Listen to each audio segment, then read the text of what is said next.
Hello दोस्तों। तो आपका स्वागत है इस क्लास में। और आज आप सीखेंगे कि इट्स नो यूज का उपयोग कैसे किया जाता है। इसका जो मतलब होता है कोई फ़ायदा नहीं है, कोई फ़ायदा नहीं है। जैसे कि अब रोने का कोई फ़ायदा नहीं है, खाना बनाने का कोई फ़ायदा नहीं है, वहाँ जाने का कोई फ़ायदा नहीं है। ठीक है, तो अब इसको इंग्लिश में कैसे बनाए जाते हैं, ऐसे वाक्य हम जब कभी भी यूज कर सकते हैं, बहुत ही इम्पोर्टेंट होते हैं और इन्हें बनाना काफ़ी सरल होता है। लेकिन एक इम्पोर्टेंट बात मैं आपसे शेयर करना चाहता हूँ कि मैं जो एग्जांपल बताऊँगा और आप उनसे कई और अच्छे अच्छे एग्जांपल बनाइए, ताकि जो आपको सोचने की क्षमता है वो बढ़े। ठीक है, इससे आपको बहुत फ़ायदा देखने को मिलेगा। इस टिप्स को उपयोग ज़रूर कीजिएगा। तो सबसे पहले जैसे कि कोई फ़ायदा नहीं है, इसका सिंपल रूल होता है, सबसे पहले आप इट्स नो यूज लगाइए। ठीक है, इसके बाद वर्ब में आईएनजी लगाना है। ठीक है, ये और उसके बाद ऑब्जेक्ट और जो भी हो अदर लाइक अदर वर्ड। ठीक है, जैसे कि अब एग्जांपल लेते हैं, ज़्यादा पैसे खर्च करने का कोई फ़ायदा नहीं है। ठीक है, it's no use spending more money. ठीक है, दूसरा एग्जाम्पल हम लेते हैं, अब रोने का कोई फ़ायदा नहीं है। It's no use crying. कितना सिंपल है।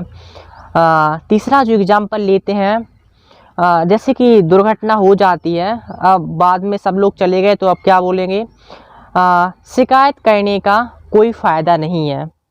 It's no use complaining. Okay, जैसे कि उन दोनों को अलग करने का कोई फ़ायदा नहीं है। It's no use separating them. ठीक है, जैसे कि आपका पेट भरा हुआ हो या आप अब खाना नहीं खा सकते, तो आप क्या कहेंगे, अब खाना बनाने का कोई फ़ायदा नहीं है। It's no use cooking food. ठीक है, जैसे ये बाजार जाने का कोई फ़ायदा नहीं है। It's no use going to the market. Suppose that आप किसी से बात कर रहे हैं और आप कुछ बता रहे हैं लेकिन वो समझ ही नहीं रहा, तो आप क्या बोलेंगे, तुमसे बात करने का कोई फ़ायदा नहीं है। It's no use talking to you. ठीक है, कितना सिंपल है, सिर्फ it's no use talking to you. जैसे कि दूसरा एग्जांपल लेते हैं, या अब इस लेसन को याद करने का कोई फ़ायदा नहीं है। It's no use learning this lesson now. Okay, तो कितना सिंपल, इट्स नो यूज, और ऐसे आप कई एग्जाम्पल बना सकते हैं। And second things, you will have to try to make more sentence. Okay, and when will you do it again and again, then you will be able to translating very quickly, and the day will come when you can speak English without translating. Even you don't think about translating. Okay, and you will be able to speak English. That's why.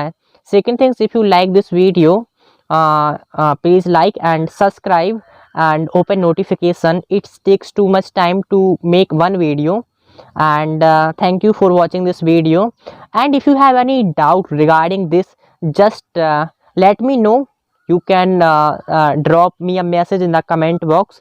I would like to solve, okay, I would like to solve your problem, right? Thank you so much.